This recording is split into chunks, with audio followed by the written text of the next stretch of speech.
پہلے لوگ سمجھدار تھے، تعلقات سنبھالتے تھے، پھر لوگ پریکٹیکل ہو گئے، تعلقات سے فائدہ نکالنے لگے۔ اب لوگ پروفیشنل ہیں، فائدہ ہو تو تعلق رکھتے ہیں۔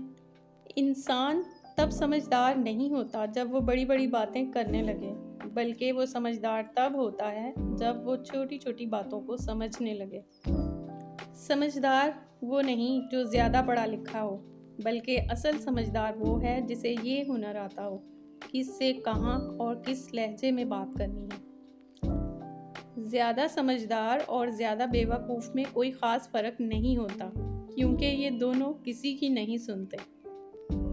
بیوقوف اور ذہین میں ایک فرق ہوتا ہے، ذہین شرارت کرتا ہے اور بیوقوف بدتمیزی۔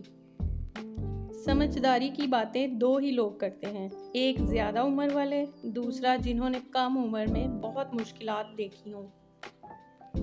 اپنے اندر کے بچے کو ہمیشہ زندہ رکھیں۔ حد سے زیادہ سمجھداری زندگی کو کھوکھلا کر دیتی ہے۔ سمجھدار انسان تمام انسانوں سے کچھ نہ کچھ سیکھتا ہے، خواہ وہ دوسرا انسان استاد ہو یا گیٹ پر کھڑا چوکیدار۔ کبھی کبھی خود سے بھی معافی مانگنے کو دل کرتا ہے، کیونکہ انجانے میں ہم اپنی ذات کے ساتھ بھی بہت سی ناانصافیاں کر جاتے ہیں۔